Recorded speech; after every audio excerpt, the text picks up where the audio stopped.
Hello అండి, అందరికీ welcome to study Adda channel. So మీ అందరి ముందుకి మరొక సెషన్ తీసుకురావడం అయితే జరిగింది. అందరికీ కూడా ఇది గుడ్ న్యూస్ అనేసి చెప్పాలి. అయితే మొన్న RRB NTPC exams graduate level మన స్టూడెంట్స్ రాశారు కదండి, వాళ్ళకి సంబంధించి అయితే ఇది గుడ్ న్యూస్ అనే చెప్పాలి. అయితే ఎవరైతే స్టూడెంట్స్ ఈ RRB NTPC graduate level exam రాశారో వాళ్ళకి ఆన్సర్ కీ అనేది రిలీజ్ అవ్వడం జరిగింది. సో అఫీషియల్లీ నోటిఫికేషన్ కూడా మనకి వెబ్సైట్లో రావడం జరిగింది. సో అది మీకు చెప్పడం కోసం ఈ వీడియో చేయడం జరుగుతుంది. చూడండి, government of India ministry of railway recruitment board అండి. అయితే notice for viewing of CBT-1 held from 16/3/2026 to 27/3/2026. అంటే ఈ ఎగ్జామ్ ఎప్పటి నుంచి ఎప్పటి వరకు జరిగింది? 16/3/2026 నుండి 27 వరకు అయితే జరగడం జరిగింది. సో దానికి సంబంధించినటువంటి ఆన్సర్కి ఈరోజు రిలీజ్ అవ్వడం జరిగింది. ఇది సిబిటీలో కదండి జరిగింది. సో CBT-1కి సంబంధించిన ఆన్సర్కి అయితే రిలీజ్ అవ్వడం జరిగింది. సో దాని యొక్క ఆన్సర్కి ఎప్పుడు యాక్టివేట్ అవుతుందండి? 6/4/2026 నుండి, అంటే 4 గంటల సమయం నుండి, అలాగే 12/4/2026 11:55 నిమిషాలతోటి ఈ లింక్ క్లోజ్ అవ్వడం అయితే జరుగుతుంది. సో ఎప్పటి నుంచి చూసుకోవచ్చు మీరు? ఈ రోజు నుంచి 4 గంటల నుంచి స్టార్ట్ చేయండి ఆన్సర్ కీ అనేది చూడడం. అయితే మనం ఈ ఆన్సర్ కీ చెక్ చేస్తున్నప్పుడు బోర్డు నుంచి కూడా కొన్ని క్వశ్చన్స్కి ఆన్సర్ అయితే తప్పు రావడం జరుగుతుంది. సో అలాంటి దానికి అబ్జెక్షన్ చేయమని కూడా ఇచ్చారు. అయితే ఆ అబ్జెక్షన్ చేయడానికి 50 రూపీస్ అమౌంట్ అయితే మనం పే చేయవలసి ఉంటుంది.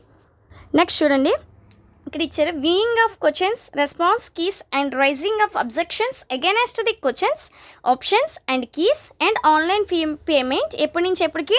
సో అది 6/4/2026, అంటే ఈ రోజు 4 గంటల నుంచి అయితే దాన్ని మనకు చెక్ చేసుకొని అబ్జెక్షన్ చేయడం అనేది జరుగుతుంది. అయితే ఈ క్వశ్చన్స్ చూసుకునేటువంటి లింక్ ఎప్పుడు క్లోజ్ అవుద్ది అంటే 12/4/2026 11:55 నిమిషాలకి ఇది ఎండ్ అవ్వడం అనేది జరుగుతుంది. సో అబ్జెక్షన్ చేయవలసిన వాళ్ళు చెప్పాను కదండి, 50 రూపీస్ పే చేసిన తర్వాత మాత్రమే క్వశ్చన్స్ని అబ్జెక్షన్ చేయడం జరుగుతుంది. అయితే అది ఆ అబ్జెక్షన్ చేయడానికి ఏ విధంగా మనము చేయాలనేది ఇందులో కూడా మెన్షన్ చేయడం జరిగింది. Mode of payment of fee, ఈ ఫీ ఎలా పే చేయాలంటే debit cards or credit cards, అంటే మీ దగ్గర డెబిట్ కార్డ్ లేదా క్రెడిట్ కార్డ్ ఉంటే దాని ద్వారా ఫీ పే చేయవచ్చు, లేదంటే UPI ఉంటే UPI చేయొచ్చు, లేదా నెట్ బ్యాంకింగ్ కూడా చేయొచ్చు. ఈ 3 ఆప్షన్స్ ఇచ్చాడు కదండి.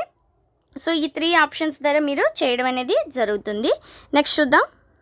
అయితే ఇక్కడ చూడండి, ప్రొసీజర్ ఫర్ రైజింగ్ అబ్జెక్షన్స్ అని ఇచ్చారు. ఇక్కడ ఏంటంటే candidates are advised to raise objections if any before the final date time, అంటే మీరు 12/4/2026 తేదీన 23:55 అంటే 11:55 నిమిషాల ముందు కనుక రైజ్ చేసినట్లయితే they are as separate. But మీరు దాని తర్వాత కనుక 1 నిమిషం లెఫ్ట్ అయ్యి తర్వాత కనుక రైజ్ చేసినట్లయితే that is not consider. Okay అండి, ఎవరైతే రేస్ అంటే దీని ముందు రేస్ చేసినట్లయితే మీకు మళ్ళీ రివైజ్ ఆన్సర్కి అయితే ఇవ్వడం జరుగుతుంది. సో అది ఇప్పుడే నోటిఫికేషన్ అంటే ఇది నోటీస్ అనేది వెబ్సైట్లో పెట్టడం జరిగింది. సో ఇదండి, మీరు ఎప్పటి నుంచి చూసుకోవచ్చు? 6/4/2026 4 గంటల నుంచి స్టార్ట్ అవ్వడం జరుగుతుంది. ఈ లింక్ అనేది 12/4/2026 వరకు యాక్టివ్లో ఉంటుంది. ఇది క్లోజ్ అయ్యే డేట్ 12/4/2026. సో ఇంకా ఎవరైనా చూసుకోలేని వాళ్ళు ఉంటే ఖచ్చితంగా చూసుకోండి. సో ఏమైనా డౌట్స్ ఉంటే ఖచ్చితంగా అడగండి, మళ్ళీ నేను మీకు కమెంట్ బాక్స్లో ఆన్సర్ అయితే చేస్తాను. ఓకే అండి, ఇదండి వాళ్ళ సెషన్. ఇంకెందుకు ఆలస్యం, ఆన్సర్కి చెక్ చేసుకోండి. అలాగే సేఫ్ స్కోర్ ఎంత ఏంటి అనేది నెక్స్ట్ వీడియోలో మనం చెప్తాను. Until then thank you.